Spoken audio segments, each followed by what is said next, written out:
दुख के अलग में वो हमें देखने की कोशिश की कि किस तरह से यह अस्तित्व में आता है। तो जैसे प्रतीक समुत्पाद है, तो प्रतीक समुत्पाद एक किस तरह से अपनी भूमिका रखता है। तो आपने देखा हो कि इसमें एक के निरोध होने से दूसरों का निरोध हो जाता है, लेकिन एक के उत्पन्न से दूसरा उत्पन्न हो जाता है। ये एक प्रकार से ऑटोमेटिकली प्रक्रिया है, और इस ऑटोमेटिकली प्रक्रिया में मनुष्य जो है उसको एक अस्तित्व के रूप में जो है वह काम करता है। और इसीलिए यह ऑटोमेटिक प्रोसेस में इस तरह से काम करता है कि अविद्या जो है वह दुख का कारण है। संस्कार जो है, संस्कार से भी दुख उत्पन्न होता है, और विज्ञान से भी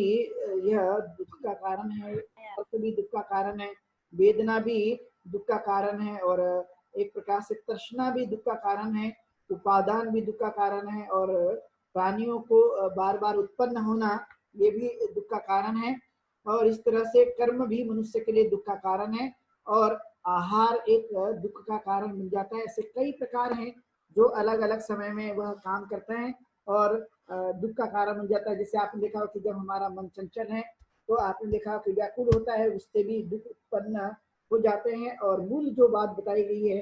जो कि हमारे अपने जीवन काल में तृष्णा है, और ये तृष्णाएं मनुष्य की अपनी इंद्रियों के आधार पर वह निर्भर करती है, और उस इंद्रियों को हमें समझने की कोशिश करना और उसे जानना कि किस तरह से काम करती है। तो आपने देखा होगा कि जो एक प्रकार से नदी में पानी की जो धारा है, वो पानी की धारा जितनी तेजी से बहती है, आपने महसूस किया होगा, आप खुद भी देख सकते हैं कि वो कितनी तेजी से धारा बहती है। वैसी तरह से तृष्णा की जो प्राणियों में जो तृष्णा पाई जाती है, वह भी एक प्रकार से उसी धारा के समान है। वह निरंतर एक प्रकार से वह बहती रहती है, वह चलते रहती है। और इसलिए आपने देखा हो कि बहुत प्रिय जो चीजें हैं वो मन को मन मोहक लगती है। आपने इस बात का अनुभव करके देखा होगा इस तरह के, क्योंकि हमारे पास में इंद्रियां इनका स्रोत हैं, और इंद्रियों के माध्यम से ही यह चीजें हमें अपने आप में मिलने की संभावना पाई जाती है, और उसी से यह चीजें उत्पन्न होती है। और वही आपको पता है कि यह जीवन काल में किस तरह से काम करती है, और उस काम को करने से किस तरह के मनुष्य जीवन काल में दुख को प्राप्त होता है। तो आपने देखा हो कि 3 तरह की तृष्णाएं हैं, जिसे हम काम तृष्णा, भव तृष्णा और विभव तृष्णा के नाम से जानते। इसका धम्म चक्र प्रवर्तन सूत्र में भी इसका वर्णन आया हुआ है। और इस तरह से तथागत गौतम बुद्ध ने एक अपने इस व्याख्यान को बताने की कोशिश की है अपनी उस देशना के माध्यम से, कि ताकि लोग जो हैं उस सत्य को जान सके, सत्य को समझ सके, और इन चीजों को अपने जीवन काल में उतार कर देख सके कि ये किस तरह से काम करता है। और यदि इसको रोका गया तो सुख की उम्मीद भी की जा सकती है। इसमें सिर्फ दुख ही दुख नहीं है, तो इसमें सुख की भी कल्पना की गई है। और आपने देखा हो कि बहुत सारे जो संसार में लोग हैं वह इन चीजों को जानकर समझकर अपने जीवन काल में सुख का अनुभव भी लेने की कोशिश करते हैं, और उसे अनुभव के तौर पर वह करते रहते, जो कि एक महत्वपूर्ण ये सिद्धांत है। इस सिद्धांत को हमें अपने जीवन काल में जानना और समझने की कोशिश करना जो बहुत जरूरी है। तो जो कि आपने देखा कि काम की चिता, यानी काम की जो भावना है वह एक प्रकार से चिता मधुर के समान मानी जाती है, कि वो मधुरा है और वह मनोरमा है, और उस तरह से वो काम करने की कोशिश करती है अपनी इंद्रियों के माध्यम से। और इसलिए कामना ये करने वाला जो धर्म उत्पन्न होता है, जो स्वभाव उत्पन्न होता है, और इसी से एक प्रकार से मार होने की संभावना पाई जाती है। एक प्रकार से मार को जन्म मिलता है। जब हम लोग अच्छी चीजें विचार करते हैं तो स्वाभाविक है कि अच्छी चीजों की वजह से कुशलता की तरफ हम बढ़ते हैं, लेकिन इसकी जगह यदि गलत धारणाएं उत्पन्न हो जाती है तो उसी से आपने देखा कि मनुष्य के मन में एक प्रकार का काम का एक जो मार है वो जागता है, और उस ढंग से वह काम करने की कोशिश करता है। तो इंद्रियां जो है उसे एक प्रकार से खींचते चली जाती है, और वो खींचने की वजह से जिससे हम एक आकर्षण कह सकते हैं, और वो आकर्षण भी हमारे अपने जीवन में पाने की संभावना होती है, जिसके कारण ये चीजें उत्पन्न होती है, और उत्पन्न होकर वह अपने कार्य को भी करने पर जोर देती है। बार बार जो है ये चीजें उत्पन्न होती है, और इस चीजों को करते हुए मनुष्य एक प्रकार से तृष्णा का और भी शिकार होते जाता है। यानी बार बार उसी चीजों को करने के जो कि हानिकारक है, तो उस तरफ यदि करने से उस तरफ खींचा चला जाता है, और एक प्रकार से वो बार बार अपने दुखों को स्वयं के माध्यम से ही जन्म देने की कोशिश करता है। लेकिन यदि उससे दूर रखा गया तो वह एक प्रकार से मनुष्य के जीवन काल में सुख भी शामिल कर सकता है। जैसे आपने देखा होगा, दूर जाने का मतलब एक प्रकार से जो एक एग्जाम्पल दिया जाता है कि जैसे मछली है, क्योंकि हम जानते हैं कि मछली जो है ये पानी में रहती है, और जब पानी में यह रहती है तो पानी में रहने की वजह से जब उसको हम बाहर निकालेंगे उस मछली को, तो वह तड़पते रहती है। उसी तरह से जब मनुष्य जो है अपने अंदर के जो विकार हैं, जब अपने अंदर के जो अवगुण हैं, यदि उन चीजों को यदि वह दूर करता है, तो ऐसे कंडीशन में भी मनुष्य के साथ में मछली में जिस तरह की तड़पन देखी जाती है, उस तरह के मनुष्य के पास भी उस तरह का एक भाव हो जाता है। आसक्ति से दूर जाना मतलब अपने आप में एक नया परिवर्तन लाने की कोशिश करना, आसक्त न बना रहना, बल्कि एक प्रकार से उससे दूर जाने की कोशिश करना। और जब ये दूर चले जाते हैं तो हम एक प्रकार से अपने जीवन काल में दुखों का त्याग कर देते हैं। यानी दुख जो है वो एक प्रकार से हमारे जीवन काल से धीरे धीरे समाप्त होते रहता है, वह नजदीक नहीं आता। इसलिए मन में जो बात उठती है, जो अच्छी बातें हैं, वो सुखदायी होती है। मन में यदि गलत बातें उत्पन्न होती है तो वह भी दुखदायी होती है। मन का स्रोत है और यह मानसिकता है, और इस मानसिकता के आधार पर ही वह चीजें उत्पन्न होती है, और उसी को हमें समझने की कोशिश करना कि हम अपने जीवन काल में किस तरह से वह चीजों को दूर कर सकते हैं। तो आपने देखा हो कि जो होने की इच्छा है, बार बार होने की इच्छा है, ये जब होती है, जिसको हम भव कहते हैं, भव मतलब होता है होना, यानी बार बार जो है वो शाश्वत दृष्टि से मनुष्य जो है होने की भावना उत्पन्न होती है, होने की जो तृष्णा है वो उत्पन्न होती है। और उसी का कारण है कि मनुष्य जो है एक प्रकार से दुख को अपने जीवन काल में लाते रहता है। लेकिन यदि हमने उसको दूर कर दिया, तो दूर करने का मतलब है कि हम उसको अपने दुखों को त्याग सकते हैं। यानी ना होना दुखों को त्याग करने जैसे, लेकिन होना मतलब एक प्रकार का यह दुखों को आमंत्रण देने जैसे हैं, और उसे हम अपने जीवन काल में दूर करना और नहीं करना ये हमारे अपने ऊपर ही एक प्रकार से निर्भर होता है। और उसे हम इस दृष्टिकोण से समझ सकते हैं कि ये किस तरह से काम करता है। इसलिए स्मृतिमान होकर, यानी अपनी जो सती है वो सती को बनाए रखकर हम अपने जीवन को जीने की कोशिश करना, जिसके माध्यम से हम अपने इस जन को दूर कर सकते हैं। और यही कारण है कि मनुष्य जो है अपने जीवन काल में इस तरह के चीजों को न करे और अच्छी चीजों को बार बार करने की कोशिश करे, जिससे वह अपने जीवन काल में सुख को प्राप्त कर सकता है और दुखों का वह अंत कर सकता है। एक प्रमुख बातें लाई जाती है, उसके कारण ही मनुष्य जो है अपने जीवन काल में एक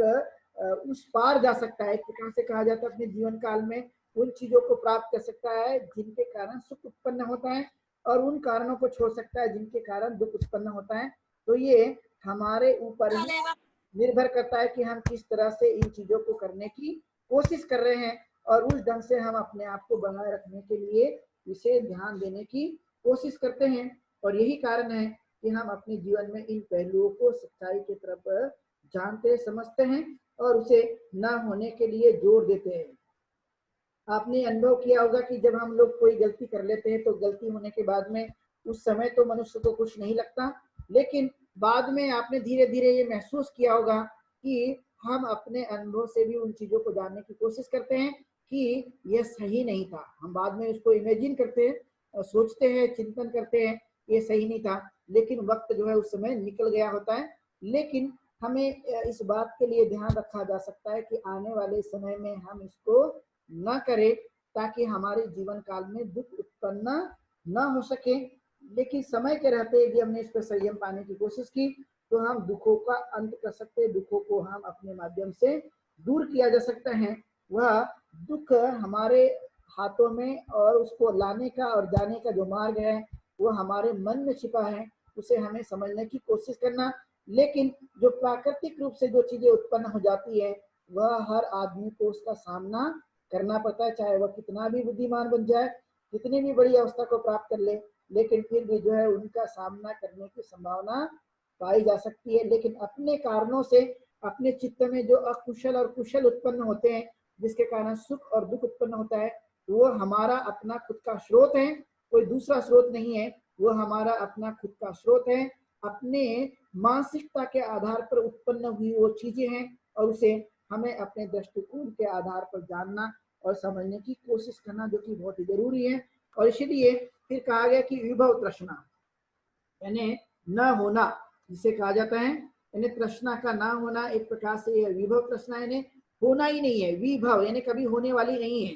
तो एक प्रकार से हम उन चीजों को त्याग देते हैं, जैसे कि आपने देखा कि एक प्रकार से हम राग से मुक्त हो जाते हैं, द्वेष से मुक्त हो जाते हैं और मोह से पूरी तरह से मुक्त हो जाते हैं। और यह अपने जीवन काल में जब नहीं आती है, जिसके कारण स्पर्श के कारण जो है वो सुख और दुख उत्पन्न होता है, और ये चीजें जब नहीं रहेगी तो भाव से विभव होने की जो संभावना पाई जाती है वो बिल्कुल भी नहीं होती है। नए न होना, जिन चीजों का न होना यानी विभव यानी वो होने की संभावना नहीं है, लेकिन यदि होने की यानी जिसे हम भाव कहते हैं, लेकिन विभव मतलब न होने की संभावना है, जो एक प्रकार से हम तृष्णाओं को त्याग कर सकते हैं, तृष्णा को अपने जीवन काल से ही हटाया जा सकता है। तो जैसे आपने देखा कि जब हमारा जन्म नहीं है तो फिर एक प्रकार से बुढ़ापा या व्याधि या मरना या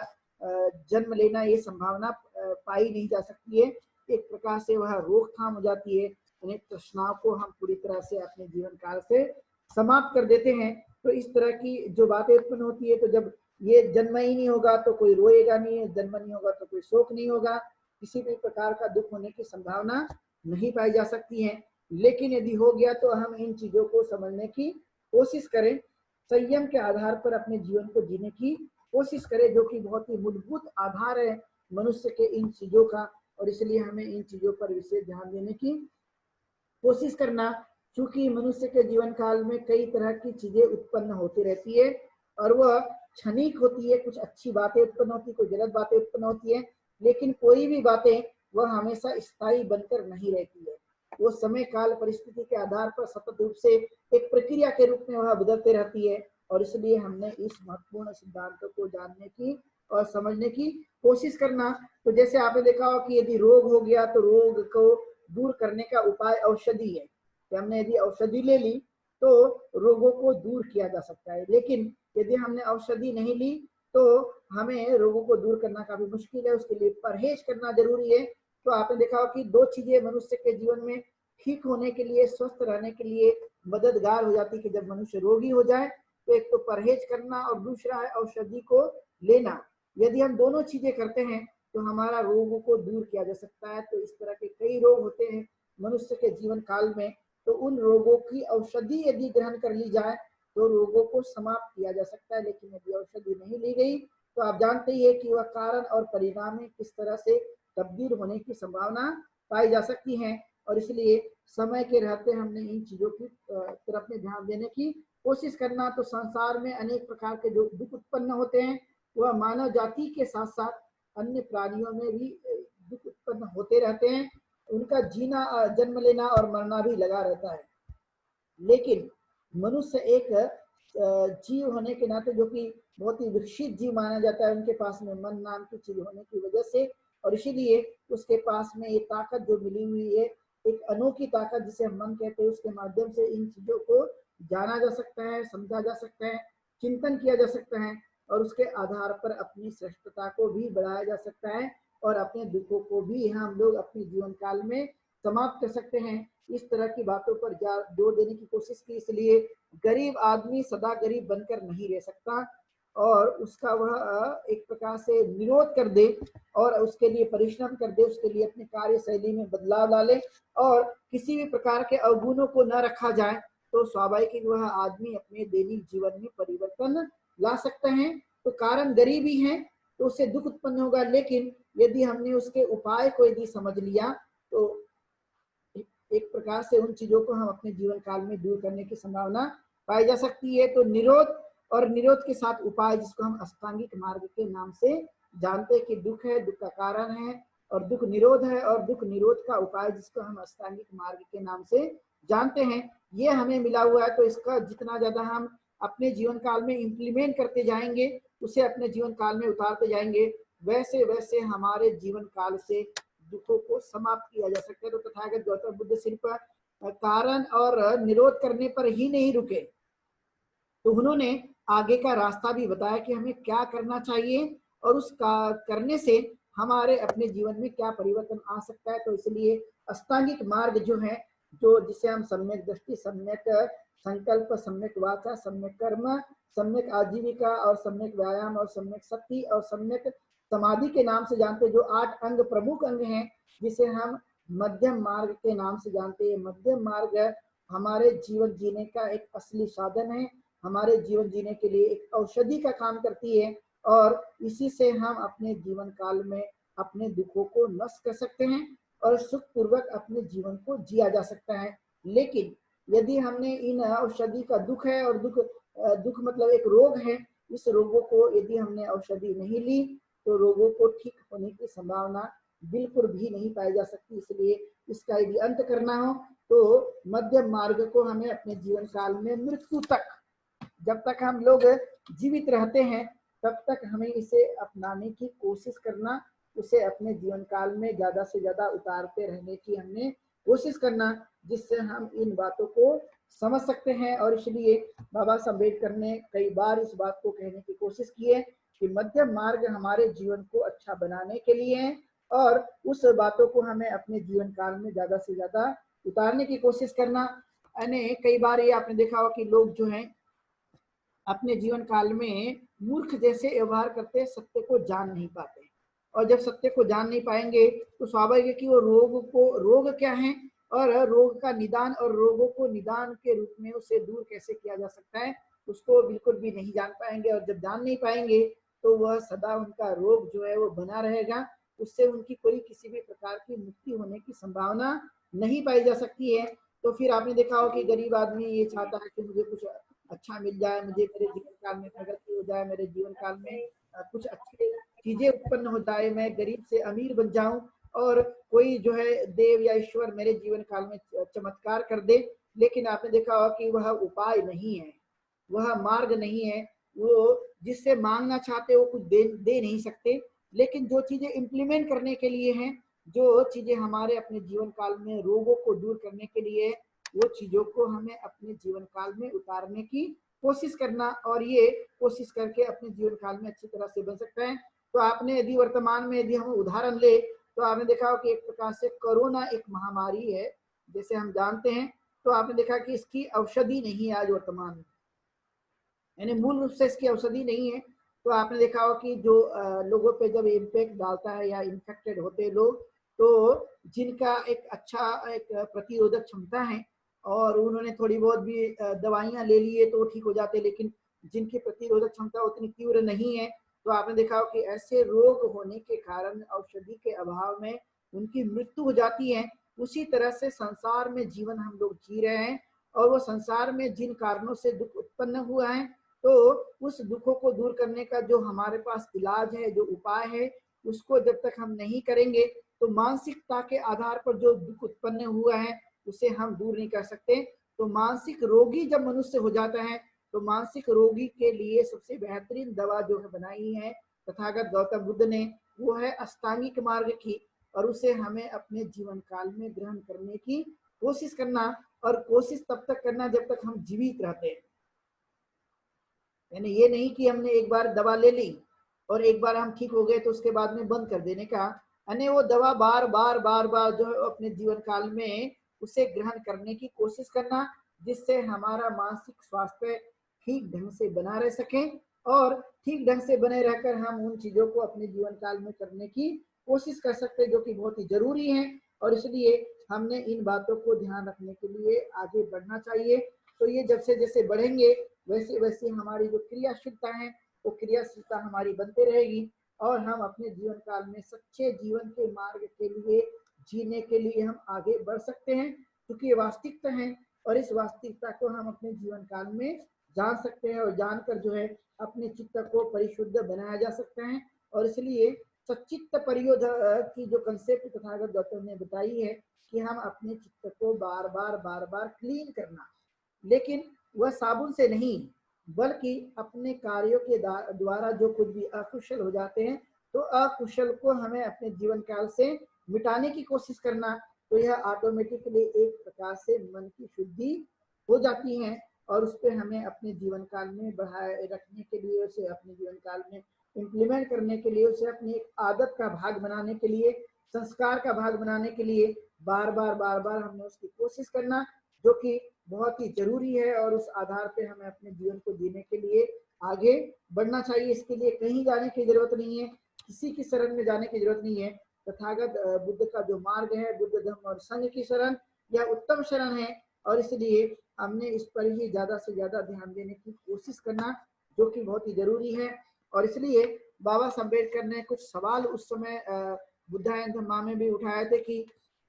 इस तरह की जो बातें हैं वो कभी कभी हो सकता है कि मन को पटने वाली नहीं भी हो सकती है, लेकिन उन्होंने धम्म चक्र प्रवर्तन के जो सूत्र हैं उनकी उन्होंने अनुशंसा की है और कई बार अपने व्याख्यान के माध्यम से लोगों को बताने की कोशिश की है कि हमने मध्यम मार्ग का अनुकरण करना चाहिए। इतना ही नहीं तो 22 प्रतिज्ञा में भी आपने देखा होगा कि उन्होंने साफ साफ लिखा है कि मैं अष्टांगिक मार्ग का पालन करूंगा, जो हमारे अपने जीवन के लिए अच्छा है, श्रेष्ठ है, और उसको अपने जीवन काल में उतारने की मैं कोशिश करूंगा। इस तरह की उन्होंने बातों को कहने की कोशिश की है। तो मूल रूप से उन्होंने अपने जीवन काल में दुखों को फोकस कराने के लिए बात कही कि हम जो जिन कारणों से हम दुखी हो जाते हैं, तो उस कारण को हमें अपने जीवन काल में उतारने की कोशिश करना, और कोशिश करके हमें अपने जीवन काल में आगे बढ़ने के लिए आगे बढ़ते रहना, ये खास महत्वपूर्ण बातें हैं। इसलिए उनका ध्यान था कि हम लोगों ने एक जीवन को जीते हुए हम जितने अच्छी तरह से सरल रूप से जीवन को जी सकते हैं, सच्चाई को जान सकते हैं, लेकिन जो आडंबर है, जो रूढ़ी परंपरा है, जो कर्मकांड है, वो हमें सच्चाई को जानने से रोकते रहती है। लेकिन जैसे जैसे हम सच्चाई को जानते हैं, तो जो जिनके मूलभूत दुख के कारण है, उस दुख के कारण को ही हम अपने जीवन काल से हटा देते हैं, और तब हमारे जीवन काल में दुख उत्पन्न होने की संभावना नहीं पाई जा सकती। यानी एक प्रकार से कहो तो दुख को हम एक रोग की संज्ञा दें, तो अष्टांगिक मार्ग के एक औषधि की संज्ञा देते हैं, तो हम एक प्रकार से अपने रोगों को अष्टांगिक मार्ग के द्वारा दूर कर सकते हैं। और इसका जितना भरपूर पालन कर सकते हैं, तो उसका भरपूर पालन करने पर जोर देने की कोशिश करना। तो आपने देखा हो कि मनुष्य का जो केंद्र बिंदु है वो मनुष्य का मन है, लेकिन अक्सर ये देखा जाता है कि मनुष्य अपनी ताकत के अलावा दूसरों के तरफ में वह ज्यादा ध्यान देने की कोशिश करता है, और इसीलिए उसके जीवन से कभी दुखों को जाने की संभावना नहीं पाई जा सकती है। तो आपने देखा कि कई ऐसे आडंबर हैं या कई रूढ़ी परंपरा, कई ऐसे चीजें हैं जिसके कारण जो है वह उन चीजों को करते रहता है, लेकिन उनके जीवन से रूढ़ी परंपरा, कर्मकांड, अंधविश्वास, आडंबर और देवी देवता की जो मान्यताएं हैं उससे कभी दुखों का अंत नहीं किया जा सकता, बल्कि इनके माध्यम से ही दुखों को यानी दुख जन्म लेता है या दुख बढ़ता है। लेकिन यदि हमने इसको खत्म कर दिया, यदि नहीं माना, तो दुख जो है वो नहीं आता, बल्कि सुख की जो कार्य है वो सुख का कार्य हमारे हाथों से बढ़ता है, और इसी के कारण जो है वो हमारे जीवन काल में एक अद्भुत परिवर्तन लाने की कोशिश करता है। और इसलिए संसार में जो दुख है इंसान के जीवन में, उसको हम अपने जीवन काल से हटा सकते हैं। और इसलिए एक प्रकार से दुखों का जो निवारण है वो निवारण प्रज्ञा की दृष्टि से भी समाप्त किया जा सकता है, और उसे हमें अपने जीवन काल में बनाए रखने की कोशिश करना है। यानी जो व्यक्ति के पास प्रज्ञा है, तो समझ लीजिए वह व्यक्ति अपने जीवन काल में कर्मकांड, अंधविश्वास, रूढ़ी परंपराएं और जो गलत धारणाएं हैं उसमें कभी वह लिप्त नहीं हो सकता है। लेकिन जिस व्यक्ति के पास में यदि इस तरह की धारणा नहीं होगी, प्रज्ञा नहीं होगी, तो समझ सकते हैं कि वह व्यक्ति हमेशा ही अपने जीवन काल में रोग के शिकार होगा। रोग मतलब दुख, और वह दुख जो है उसके जीवन काल से कभी जाने की संभावना नहीं पाई जा सकती है। और इसलिए तथागत का मार्ग सदाचरण का मार्ग है, तथागत का मार्ग नैतिकता का मार्ग है और शील का मार्ग है, अष्टांगिक मार्ग का मार्ग है। और इसे हमें अपने जीवन काल में उतारे रखने की कोशिश करना कि हम दूसरे क्या करते हैं उसकी नकल नहीं, बल्कि मैं क्या कर रहा हूँ इस बात पर ज्यादा से ज्यादा गंभीर चिंतन करना, उसको अपने तरफ ध्यान देने की कोशिश करना। लेकिन मनुष्य का जो स्वभाव धर्म है वो ज्यादातर ऐसा होता है कि वह अपने गुण दोषों को नहीं देखता, बल्कि दूसरे के गुण दोषों को देखने की कोशिश करता है। और जैसे जैसे वो दूसरों के गुण दोषों को देखने की कोशिश करेगा, तो अपने गुण दोषों को वह कभी नहीं ठीक कर सकता। इसलिए अपने गुण दोषों को देखकर उसे ठीक करने की कोशिश करना जितना किया जा सकता है, और उसे अपने जीवन काल में बढ़ाए रखने पर उसे ध्यान देने की कोशिश करना। इस तरह का यदि सच्चा अनुकरण किया गया तो सच्चा अनुकरण मानव के जीवन के लिए परिवर्तनशील है, मनुष्य के जीवन के लिए एक उच्च आदर्श है और इसी से हम अपने जीवन काल में परिवर्तन ला सकते हैं। इसलिए धम्म चक्र प्रवर्तन जो सूत्र है वो धम्म चक्र प्रवर्तन सूत्र तथागत गौतम बुद्ध की पहली देशना है और उस देशना में इस तरह के दुखों को बताया गया और उसके उपाय को बताया गया है। और उस दुखों को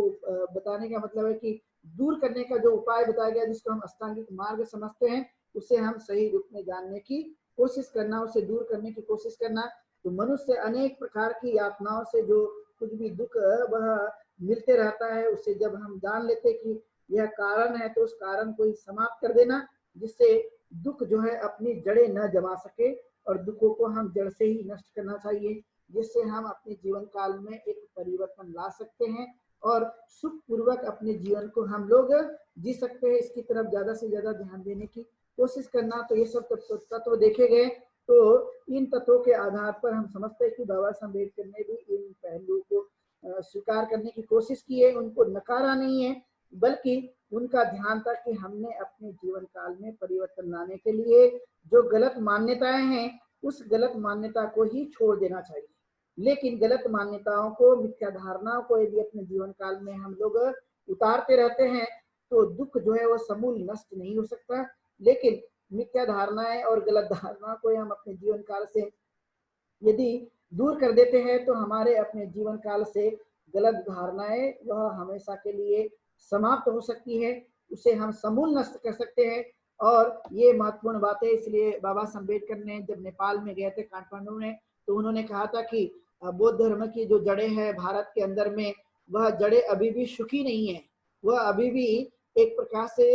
मजबूत हैं, बशर्ते उसमें हमें पानी सींचने की जरूरत है। यदि पानी यदि सींचा जाएगा तो वह जड़ें जो है वह फिर से वृक्ष को हरा भरा करने में सहायता दे सकती है। तो उसी तरह से आप समझिए कि हमारे अंदर में वो ताकत और वो शक्ति है लेकिन हम उनको यानी जड़ें वह मजबूत हैं लेकिन हम अच्छी चीजों से उसको सींचते नहीं है, अच्छी चीजों को उसको देते नहीं है। और जब जब भी हम अच्छी चीजें नहीं देंगे तब भी जो है वो दुख का कारण बनेगा। जैसे जैसे हम जड़ में अच्छी तरह से चीजों को डालेंगे तो डालने के बाद में जो है वह हरा भरा या अच्छा रहने की संभावना पाई जाती है। और एक महत्वपूर्ण बात है इसलिए मैं अक्सर एक कहानी बताया करता हूँ और मैं आप लोगों को इस अवसर पर वो कहानी बताना चाहता हूँ कि किस तरह से मनुष्य के जीवन में वह एक परिवर्तन लाने का काम करती है और किस तरह से हमारी अपनी जड़ों को, दुखों की जड़ों को समाप्त करके सुखों की जड़ों को हम मजबूत कर सकते हैं। तो करना क्या होता है, तो एक बार देखा गया कि एक बूढ़ी महिला थी और उसे बगिया देखने का बहुत ही शौक था। तो बगिया की देखभाल करती थी और बगिया की देखभाल करने के बाद में ये हो गया कि उसकी अचानक तबीयत खराब हो जाती है। तबीयत खराब होने के बाद में उसको बड़ी चिंता सताने लगती कि मेरी अभी बगिया का क्या होगा। तो वह सबसे पूछती है अपने घर में कि मेरी बगिया की देखभाल कौन करेगा। तो उसमें से उसका एक पोता था, वो कहता है कि कोई बात नहीं, आप बीमार है, आप आराम कीजिए, मैं आपकी बगिया को देखने की कोशिश करूंगा, अच्छी तरह से उसका पूरा ध्यान रखूंगा। तो वो भी आश्वस्त होगी कि चलो भाई कोई तो है मेरी अस्वस्थ होने के बाद बगिया का ध्यान रखने वाला। लेकिन बाद में जब देखा गया कि उसने जिम्मेदारी ली और जब वो 15 दिन के बाद में जो बूढ़ी महिला है वो जब ठीक हो गई तो ठीक होने के बाद में देखा उसने अपनी बगिया में घूम कर तो उसने पाया कि बगिया सारी की सारी मुरझाई हुई है। तो उसने अपने पोते को बुलाकर पूछा कि आखिर क्यों है यह बगिया मुरझाई गई है। तो उसने बताया कि मैंने तो इसकी बड़ी अच्छी तरह से देखभाल की, पानी डाला, बहुत इसकी सेवाएं की और मैंने तनों को सींचा है, पत्तियों को सींचने की कोशिश की है और अच्छी तरह से देखभाल की। तो उस बुढ़िया ने कि बेटा यही तो तूने गलती की क्योंकि तूने जो है शाखाओं को और पत्तियों को सींचने का काम किया, तूने जड़ को सींचने का काम नहीं किया। यदि जड़ को सींचा होता तो पूरा का पूरा जो वृक्ष है वह वृक्ष का वृक्ष ही बहुत मजबूत होता और वो हरा भरा होता। तो उसी तरह से इन्हें पत्तियों को, तनों को या फलों फूलों को सींचने की जरूरत नहीं होती है, जड़ों को सींचने की जरूरत होती है। तो जड़ को ही सींचा जाए तो स्वाभाविक है कि वह मजबूत बन जाती है और वृक्ष जो है वह हरा भरा हो जाता है। उसी तरह से हम अपने जीवन काल में अपनी सुख की जड़ों को यदि हम मजबूत करते हैं और उसे बढ़ाते तो जीवन जो है वह हमारा खुशहाल हो जाता है। उसमें सुख मिलता है, उसमें शांति मिलती है और अच्छी तरह से हम अपने जीवन को जीने की कोशिश करते हैं और दुखों का समूल दुख जो है वो समूल नष्ट हो जाता है और फिर ये चीजें सामने आती कि हम कहाँ जन्मे, कहाँ रहते हैं, रंग रूप कैसा है, हमारी चीजें कैसी थी, वो सभी की चीजें जो है वो बदलने की संभावना पाई जा सकती है। और इसके लिए मानव ने अपनी जड़ों को मजबूत करना, अपनी जड़ों के माध्यम से परिवर्तन लाने की कोशिश करना और इसलिए जो दुख है वो जिसको सत्य कहा गया है उस आधार पर अपने जीवन को जीने की कोशिश करना। तो हमें मार्ग मिला हुआ है जिसे हम अष्टांगिक मार्ग कहते हैं। ये अष्टांगिक मार्ग ही हमारे जीवन का एक साधन है, हमारे जीवन को सुखमय बनाने का साधन है और मनुष्य के विकास और प्रगति का यह एक मध्यम मार्ग है। जितना हम अपने जीवन काल में इसे उतारेंगे जो है हम अपने जीवन को बदलते हुए देख सकते हैं। और इसलिए यह 4 आर्य सत्य जो जाना गया, बताया गया, मानव के जीवन से जुड़ी हुई बातों को प्रकट किया गया है, जो हम अपने जीवन काल में स्वयं भी अनुभव के तौर पे इसे देख सकते हैं, समझ सकते हैं, जो कि हमारे लिए अनुकरणीय है और इसे हम अपने जीवन काल में यथार्थ रूप से किस तरह से जान सकते हैं, उसे जानने की कोशिश करना और अपने जीवन से सत्य का जो ज्यादा से ज्यादा उतारने पर ध्यान देने की कोशिश करना, जिससे हम को जी सकते हैं। आज प्रकार से देखा जाए तो तथागत गौतम बुद्ध का जो 4 आर्य सत्य हैं और बाबा साहब अम्बेडकर के दृष्टिकोण के आधार पर इसे बताया गया, जो कि हम जानते ही है कि हम किस तरह से विचार करते हैं, जो मैंने आपको देशना के माध्यम से बताने की कोशिश की। आप सब लोगों ने आज की देशना को सुना है, सबके प्रति मंगल कामनाएं और धम्म पालन गाथा से आज के इस देशना को हम लोग यहीं पर विराम देंगे। सब पाप सकरणं कुशल उपसंपदा सचित परियोदपनं एतं बुद्धान शासनं धम्मं चरे सुचरितं नतं दुचरितं चरे धम्मचारे सुखं सेति असमेन लोके परमे च न तावता धम्मधरो यावता बहुभासति यो च पंपे सुत्वानं धम्मं कायेन पश्यति सवे धम्मधरो होति यो धम्मं न पमज्जति नति मे शरणं गह्यं बुद्धो मे शरणं वरम् एतेन सच्चवचेन होतु ते जयमङ्गलम् नति मे शरणं गह्यं धम्मो मे शरणं वरम् एतेन सच्चवचेन होतु ते जयमङ्गलम् नति मे शरणं गह्यं संघो मे शरणं वरम्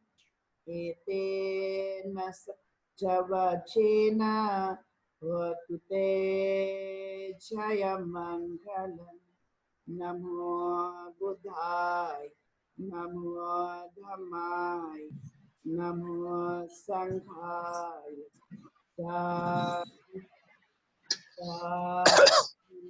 साधु वंदनामि बंते जी